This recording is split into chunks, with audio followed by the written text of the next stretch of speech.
Now from Atlanta News First Plus, this is Sports Tonight.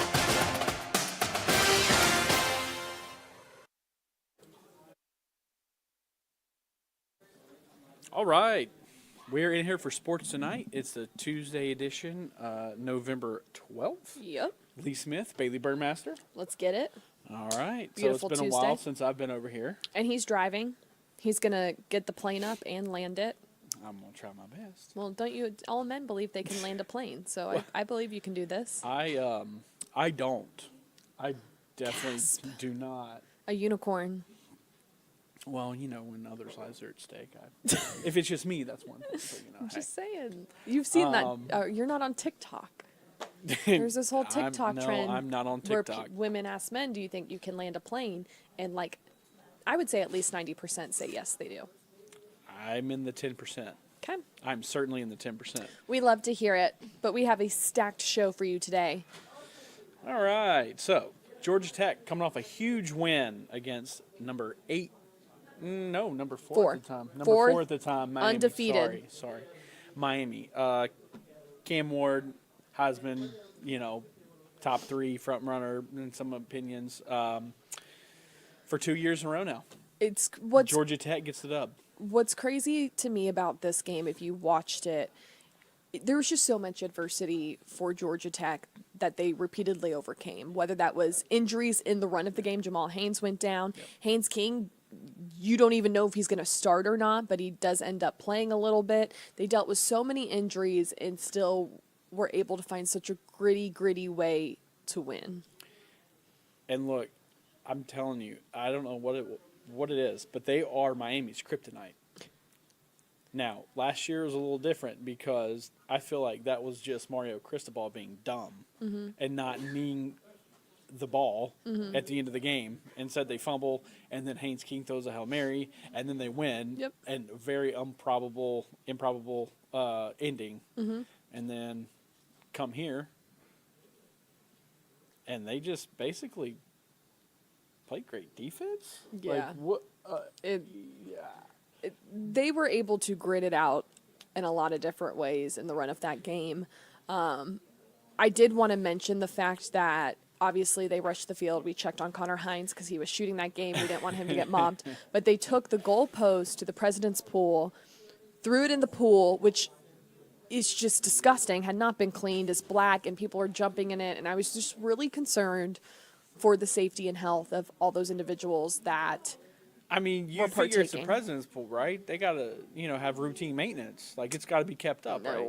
No. So, nonetheless, they get to linger on this win a little bit longer because they actually have a bye this week. Their next game isn't until next Thursday against NC State. So, head coach Brent Key took to the podium to talk about the big win over Miami, what NC State will pose next week, but also what he has in this team. Just walking through, I was able to come over and see Dennis. Tell him congratulations for his number on Friday night. Man, what a cool accomplishment! To see him and just we're in there talking about the past days when he was here and different things, and just kept remembering how when Georgia Tech athletics has been good, it's been good and really across the board. Basketball, football, baseball, and that's what we're all pushing for, and that's what everyone wants is all of our athletics programs to really be able to to reach their maximum potential. So it's good seeing a living legend right there back around. So but just got off the practice field today, first time back out, going into what is really a kind of a pseudo bye week with the Thursday game next week. So you start doing the math of the Thursday, Saturday, Wednesday is Friday, so on and so forth. It gets confusing as crap. So but today is a Tuesday, but it's really Friday, Thursday. You get it, right? But we're able to get on the field and really completely put everything behind us. Players' off day was yesterday, so getting back around them today and be able to put everything behind us and be able to move forward and continue to really, no different than one play at a time, one game at a time, and really what's left of their one-game seasons. That's what they are. So, but I was proud of the guys' effort on Saturday.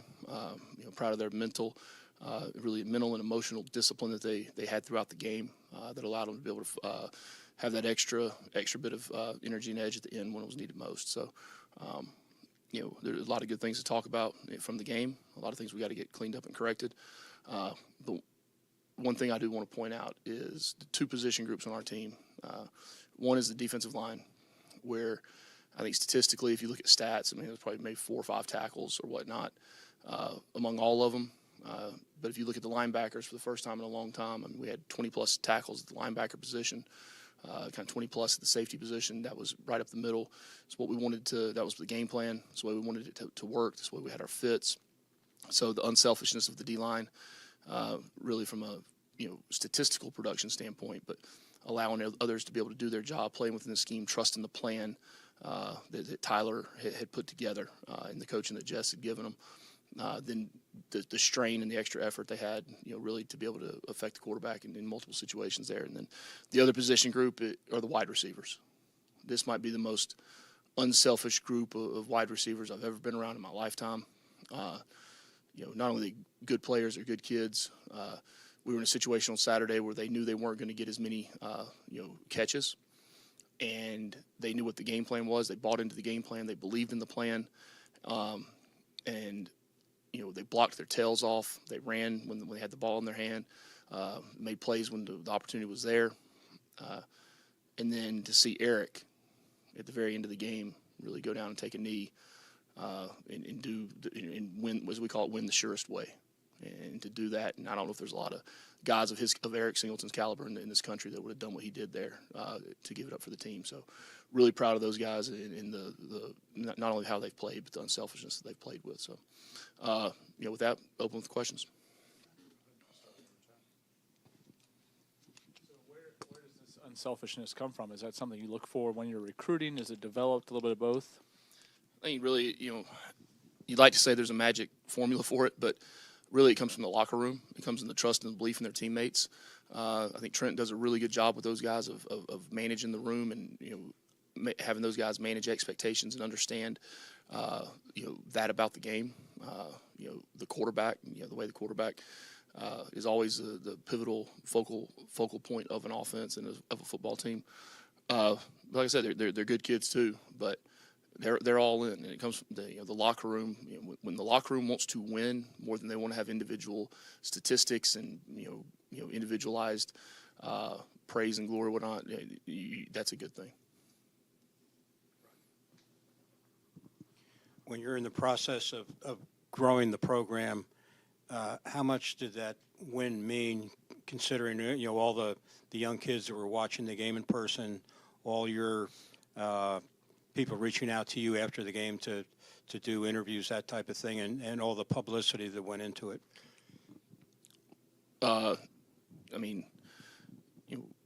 All wins are good wins.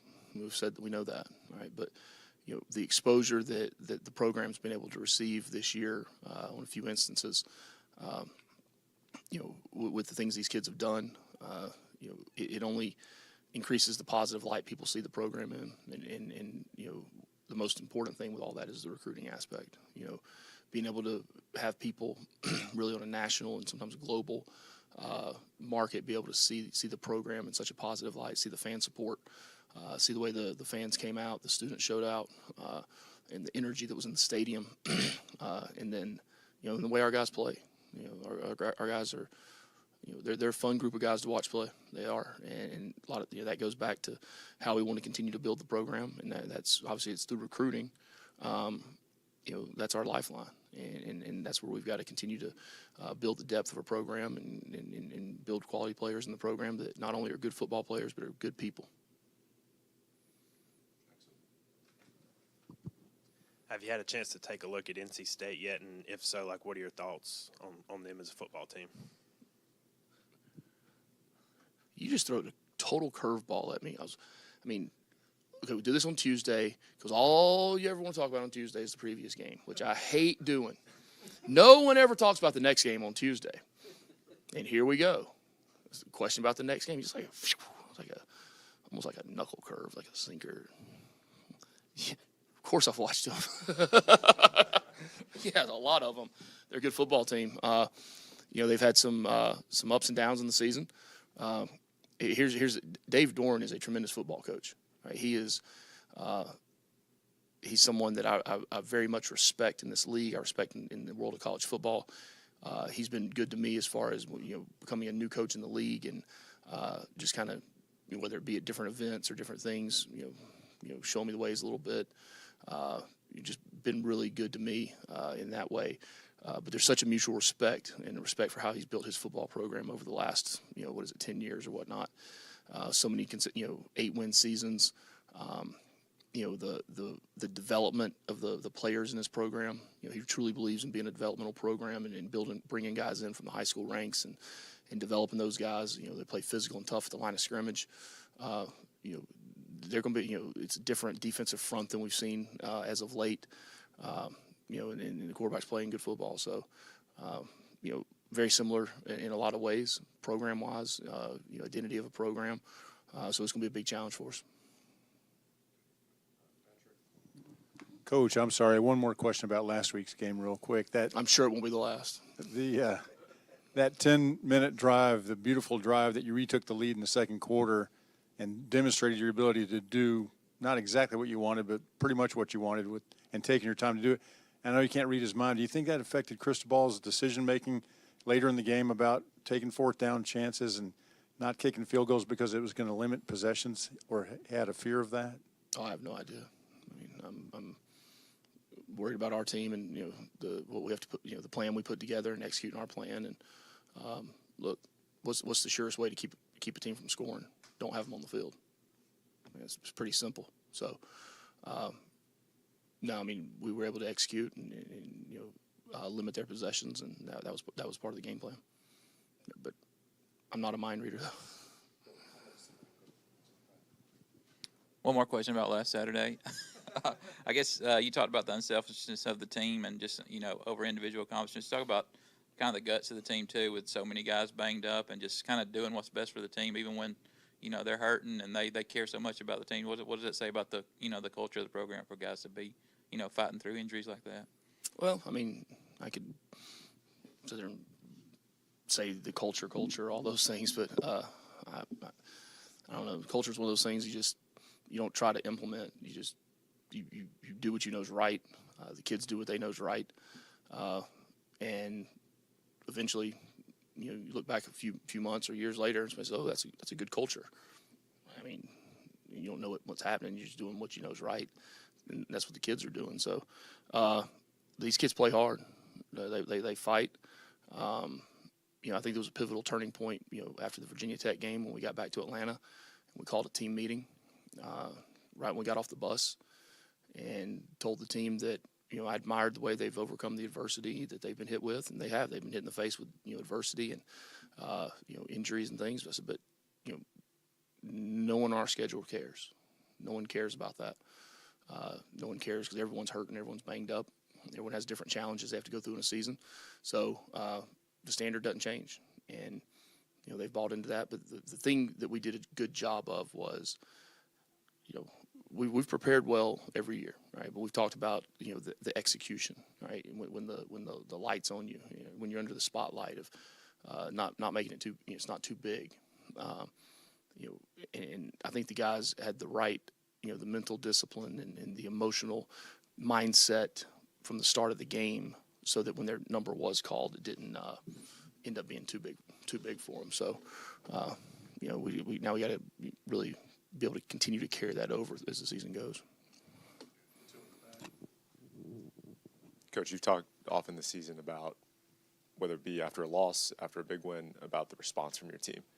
When it comes to a game like this, what is the biggest emphasis that you give them on how to handle something like this moving forward? We'll get into more of that as we get closer to the game. Today was just getting them back out there and seeing them run around. But one thing I told them today was, you guys can be remembered two ways. You can be remembered as leaving a legacy, or you can be remembered as playing a good game. It's in front of you, and it's your choice. You called it a pseudo bye week. What will it look like logistically for your team? Are you going to ramp them up or ramp them down, keep them at a certain level? What does it look like as you prepare for NC State? I don't know. No, we went out today. We'll go out tomorrow. We'll work out, run on Thursday, practice again on Friday, give them off Saturday, come back on Sunday. And, at this point of the season, it's about player availability.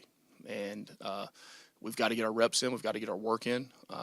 Look, football's not played in underwear. It's played in shoulder pads and helmets. So to think you can go out there and just walk through things without, you're not really simulating the game. But we do have to be smart in how we get our players back and get them ready to play.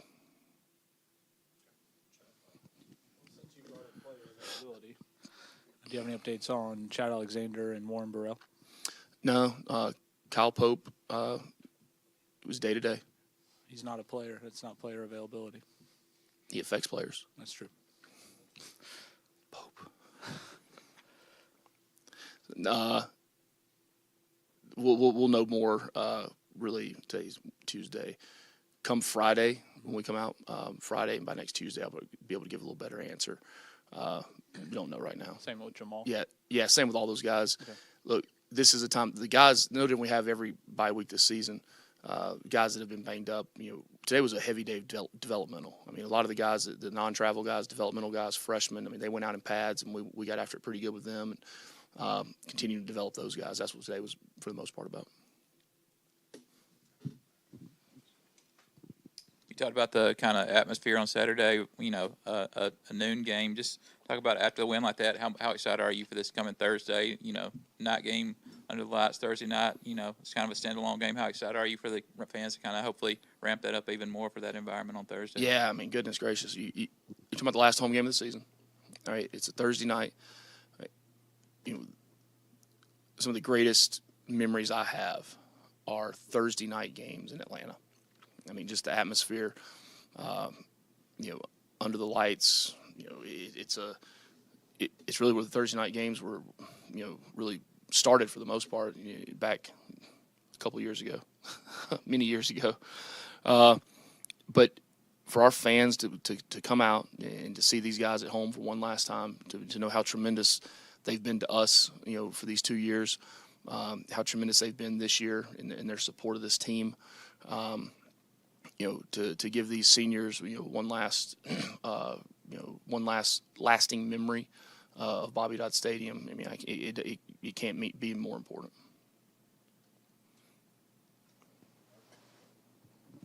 You were down to only a couple of running backs towards the end of the game. It's a running back question. Yeah. I didn't know where you were sitting, or I would have And anyway, it really would have been lighting you up. Trey hadn't played since the first game of the year, or the first play of the year. Right. Was the thinking to put him out there since he was the experienced of the two backs, and a guy? Double duty at Georgia Tech today as well. Dennis Scott is having his jersey retired at the game tonight. They are hosting Texas Southern. This is a Tech player who was a small forward. He was part of the Lethal Weapon 3, which included Kenny Anderson and Brian Oliver.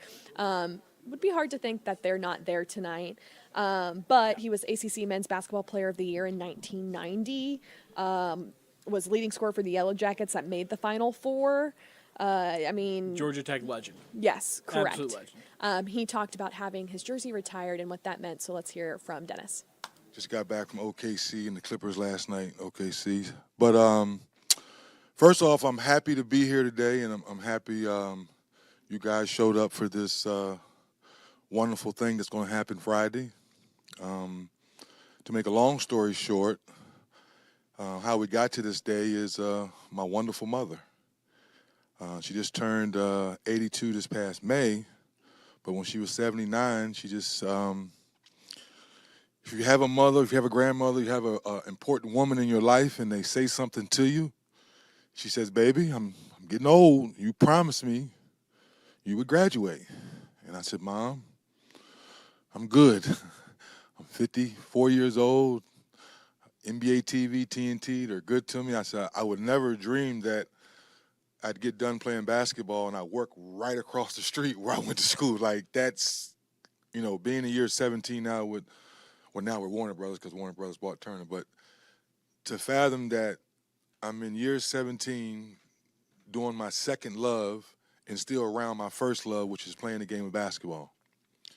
So lastly, I'll share is that I was just telling who's coming in that my mom was in the hospital last couple of days. She's going to get out today. So I feel a lot better about her being here on Friday. And what I told her is that, Mom, you've done something different. Normally when teammates and family members come together, it's normally someone's passed away or it's been tragic.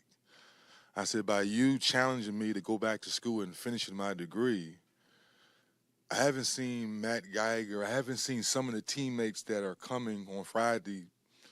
I can't remember the last time I seen Johnny McNeil. So things like that for me, I had to share with my mom that you're bringing all of us back together by challenging me in my 50s to do something that I promised her I would do. So that's why we're here today. Now I'm open up for questions. Okay, raise your hand. We'll get a mic to you. Chad, why don't we start?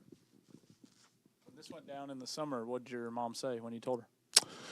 She just kind of gave me one of her normal smiles that I knew you could do it. And throughout my whole life, all the different adversities I've had, it's always been a side of me where when I lock in and get focused and use my stubbornness to get me right, which we all know my freshman and sophomore year, they were solid years, but then when I locked in, junior year speaks for itself.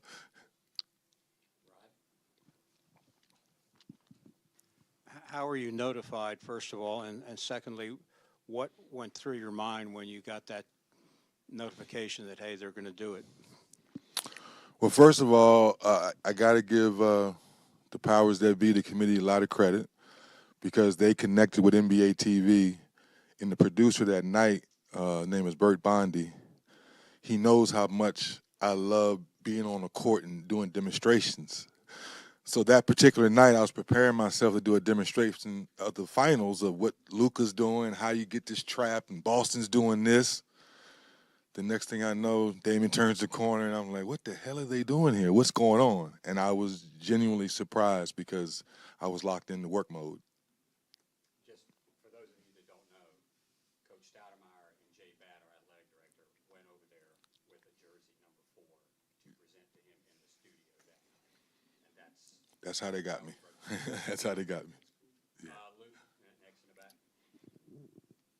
Dennis, last year you got inducted into the Orlando Magic Ring of Honor. This year, having an honor at Georgia Tech for your 2 places that you really love for your basketball career. What does it mean for you to achieve such high honors for those? This has been a very, very emotional, monumental, and I think, to your question, recognition on how I played the game.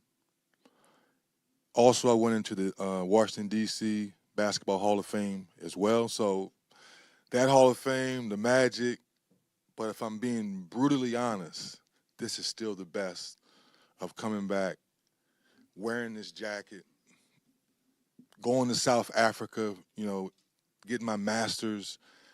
That, to me, at my age and what I've been through, I think was more challenging, and I can say just as gratifying as well. Dennis, I'm looking at your stats from your college days at Georgia Tech, the glory days. This is hypothetical. If you were on the team today, how many three-point attempts per game might you take? Ooh. I've had coaches tell me that if I didn't take at least 12 to 15 a game, they would take me out the game. So I said, I guess I'm never coming out the game then, because I'm going to take at least 15 if that's the going rate. And I say a lot on NBA TV as well that I know the game has changed. A lot of guys are taking them, but when the wrong guys take them, then I think it gives a bad message to how the game has changed for the better. But for guys like myself who made their names doing that, and now everyone's doing it, I do scratch my hands sometimes, and I tease my mom. She told Dad to go get some groceries and come back. Maybe I'll be born today. To follow that up, how old were you when you realized that you had a shooting touch that maybe your friends or peer group did not have as far as hitting that deep shot? Oh, great question. I'd probably say my junior year in high school, because what's different, if you remember, after practice, guys would always hang around and try to dunk. Who can do the one-hand dunk? Who can throw it off the backboard? Well, I knew I wasn't super athletic, so I was never doing that. I was always shooting from half court, shooting from the hash mark. Then I realized I was the only one out there doing that. So that's where the hope for me is that when the game slows down, that's where your true basketball knowledge kicks in. And when you watch basketball today, college, high school, NBA, if someone can't shoot, what do? They back up off them. I've never had that problem. You talked about your teammates getting together for this on Friday, and all the names that's in the rafters already, and coaches and everything. Just talk about how much of an honor it is to see your name go up there with all the greats in Georgia Tech history. It's I'm super excited because I remember one of the first relationships I built was through Mr. and Mrs. Roger Kaiser, and knowing how of a class gentleman he is, and he was always respectful from day one when I stepped foot on here as a freshman. And every year I would come back, he would always greet me with warm arms. So he's the first person that comes to mind because he set the stone for all of us to want to be here at Tech.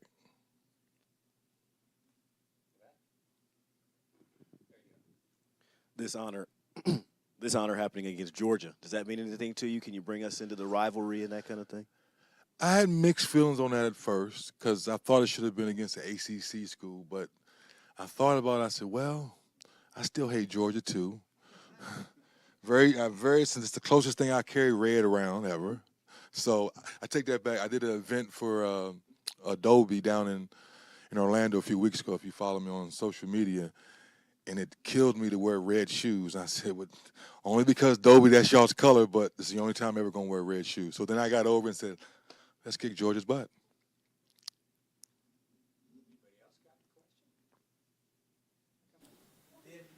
Alrighty, so then we have not too much time left, but we'll just recap Falcons Saints real quick. A lot of missed field goals. Listen, I'm going to say this, and I've said it. I said it early. Younghoe Koo's missing too many kicks to be inside domes. I'm not saying get rid of him because I do think he's very usually consistent, but it's time to add some pressure, bring some kickers in. Oh, already? Yep. I thought this a few weeks ago because he missed one that he had no business missing at the Benz. Oh, okay. You make how much money to do what for a football team and you can't do it consistently? Yeah. Sorry, bad news Bears. And they lose by 3, so that's, when he missed 3 kicks, when he make one He's lucky they're good this year because that's a game that hurts them last year. Yeah, it's true. They've got a division lead, so they're good cushion. So, yeah. Moving along, the clubhouse favorite, catcher Travis d'Arnaud, heads to L.A. to join Ron Washington. You kind of knew this was coming when you saw that he was going to enter free agency with the Braves not bringing him back. They could have, but he's going to get money elsewhere. So he's headed to L.A. Yeah, he's headed to L.A., and Eric Young, his former coach, who's also been with Washington and the Braves for a while. So he's got some familiar faces over there, and wish him all the best luck. So now that leaves Atlanta with Sean Murphy. Yeah. Who great defensively, offensively is. But keep in mind, you know who they have on the come up. Who's that? Baldwin. Yep. Who was part of that all-star newcomers game. Yep. So just keep in mind. From the Stripers. Partner of Atlanta News First. There you go. All right, well, that's it for us. Actually, what's on your mind? Do we have time for what's on our mind? Let's go. Okay. I would like to know what's on your mind. How was Ole Miss rushing the field after Georgia's loss? Ole Miss rushing the field was, it was a lot. But apparently they didn't really know how to do it correctly because they messed up. They still had 16 seconds left on the clock after they rushed it the first time. But hey, you know what? Shout out to Ole Miss fans. Congrats on the win.